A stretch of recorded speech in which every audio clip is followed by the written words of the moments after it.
how's it going? So I'm super excited for today's video. We're going to be doing a little garden makeover at one of our friends' homes. So we're standing in the yard right here. They've been doing a ton of work to this place, and so I'm really excited to come in and help them out and put some beautiful things in. And I'm hoping that this video is helpful for you guys, because I know that some of our videos that we do at our house maybe don't translate. It's kind of hard to picture doing them maybe in your home, because we do have a larger size garden. It's 2 acres. So when we do projects, they naturally have to be a little bit bigger scale to fit the size of our property. So this is kind of a normal size. It's a large city lot, but it's a little bit more normal sized. We're going to be working on just 2 flower beds. We're going to be shaping them, putting in irrigation, putting in gorgeous stuff. So I think we're going to actually be breaking this up into maybe 2 different videos so I can really take my time and explain the whole process. So today's video is getting everything ready. We're going to be shaping the flower beds, removing sod, and then working on moving sprinklers and putting drip system in. So this home right here was built in the early 60s, and when they moved in, there was a whole lot of work that needed to be done. So they've brought it back to the original board and batten siding, cedar shingles up there. I love the colors they've chosen, this kind of dark navy. It kind of moderns it up a little bit, and then I love that it turns into brick on the other side. It just really gives a lot of interest to the front of the home. So this is one of the main areas we're going to be working on.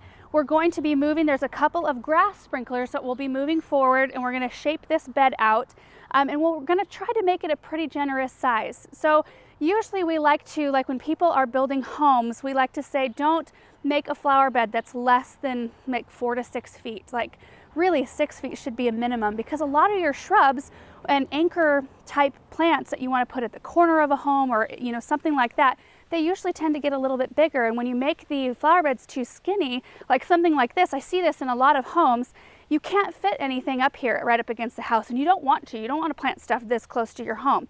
So we're going to be working on that. And then if we pop over to this side, this bed right here, they've already started to shape, and I do like the shape of it. So we're just going to be kind of cleaning up the lines a bit, making it a tiny bit wider right in this section here.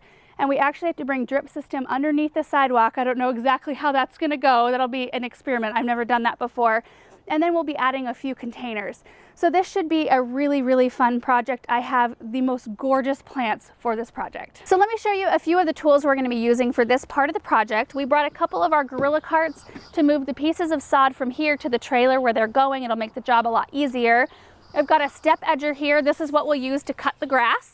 This is what we use at home to keep nice sharp edges on our flower beds. It's got a nice sharp blade there. A couple different sizes of shovel just to dig up anything we run across from the previous owners. There's some like wild rose bushes and things we'll dig out. And then this is totally not necessary, but it does make it a little bit easier. This is marking paint right here in this little marking gun that's got a wheel and a trigger. So as you wheel it across the grass, you pull the trigger and it creates a paint line to kind of designate where you want your flower bed. But you can use a rope or a hose, just anything that's got some flexibility that you can lay across the top of the grass. And I would suggest that you do that a couple of days before you're actually ready to start your project. That way you can live with the line and decide whether or not you want to make any adjustments at all. A couple other things.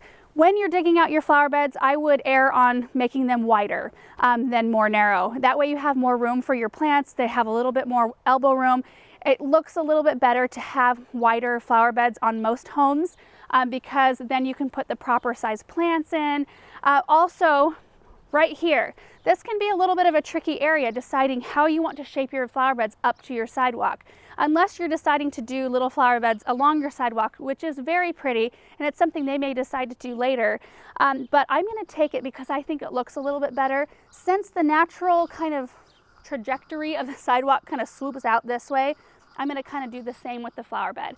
It'll make it really nice and kind of a seamless transition in this spot. So that is what I'm doing. So I'm going to go ahead and paint my flower bed lines. It'll probably take more than one try, and then we'll start digging out sod.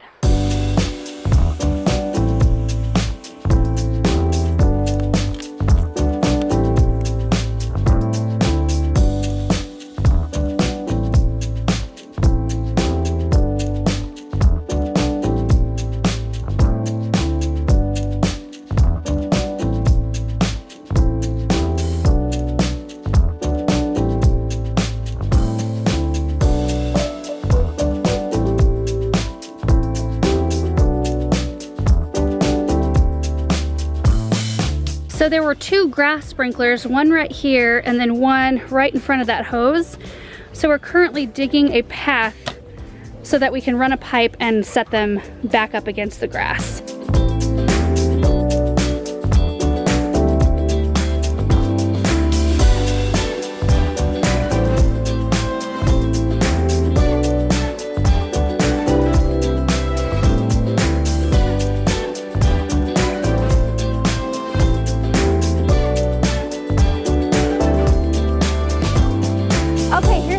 We did take lunch and then it got really bright out here, but it gives you a great idea as to what kind of light we're dealing with up here. So morning shade, strong afternoon sun, so we just kind of pick our plants accordingly.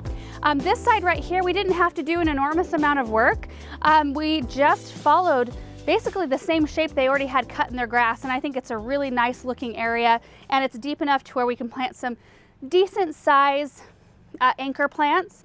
And then up here, I did take out a little bit more grass, especially up along the sidewalk, so that both of these could kind of match a little bit as you were walking up to the front door. We did have to dig out some holes here on either side, and then we used my bulb auger. So this right here on the end of a drill, we got a big enough hole to where we could put this underneath the sidewalk from either side and then dig a hole in order to put the black poly tubing, because there's no water access on this side, and that's a huge consideration when you're putting in a flower bed. If you have the ability to set it up on drip, I always say it, do it if you can. You know, and that just took a little bit of extra effort, but we were able to get the black poly underneath there, so we'll be able to tap into the drip, which comes from this side. Now, there were 3 sprinklers that had to be moved. This one right here was right about in here, so we just moved that forward a few feet. There was one in that corner, which we did the same thing, and then one on the opposite side. And then you can see here that this flower bed is much deeper now. This is the original line. Let me get my shadow out of the way. You can see the original line of the flower bed here was about 1.5 feet. We brought it out about another 6 feet. So this is a generous size area to fit a few shrubs and some flowering perennials and annuals. And then I just took it around and kind of met it with the side, because this is where we're going to stop, and then eventually they will carry on, make the flower beds on the this side of the house wider and plant some more things. So now we're going to put some landscape fabric down, and that's totally personal preference. Our friends did want to have that down up here. I've used it in some places in our house where I know I don't want things to naturalize, like underneath our arborvitae hedge. I've got one strip of weed fabric that runs right along where they're planted, because I knew I wasn't planting anything else. And this area, I think in the end, they just want it to be tidy, clean, and manageable. So we'll put that landscape fabric down, and then we'll run drip on top of that.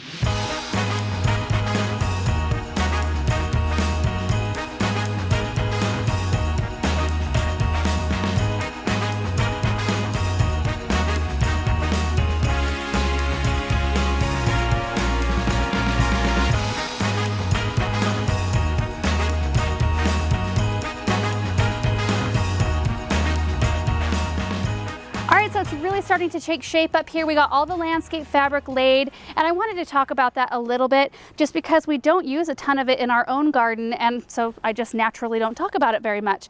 So the brand that I like to use is DeWitt Pro 5 landscape fabric, and as far as I know, it's one of the best ones. I mean, I don't do a ton of commercial landscape projects or anything like that, but this stuff lasts forever. And you know, you can get really cheap stuff that will like tear if you step on it. I really think that in terms of landscape fabric, you get what you pay for. I saved a little scrap out so you could see it a little bit closer up, more detail here.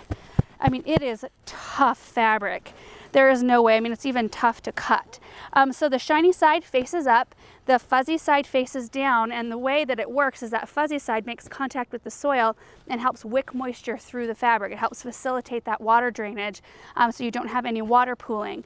And so when we roll it out, we typically just start on one side. Like this is a little bit of a weird shaped bed in terms of it's not square. If everything was square, it would be really easy to run the fabric, but we start wherever it makes sense. So we started right here underneath the house and rolled out a piece all the way to the end. And we use landscape staples, which are just these giant, pull one out. They're just giant silver metal staples like that to tack it down. And we make sure that all the corners are tacked down, and then we tack it, you know, every few feet. and we make sure to overlap the pieces like this right here, so that, you know, there's no gapping or separating. And then we just cut it as close to shape as possible. And then we'll run our drip system on top of the fabric so that if we need to make any repairs, or we notice, you know, any leaking, or we need to add more drip, it's very accessible. And then mulch will go on top of all of that once all the plants are in. So I think that that's where I want to end the video today, because we are running out of time and I want to spend a good solid time on the irrigation, because I know that's where a lot of people kind of get confused as to what to do. So we just want to spend a lot of time showing you everything we're going to do for this space.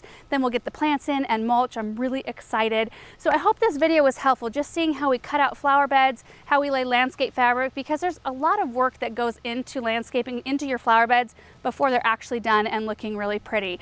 It's a process, but it's totally worth it. So anyway, hope this video was helpful and inspiring, and we'll see you in the next one. Bye.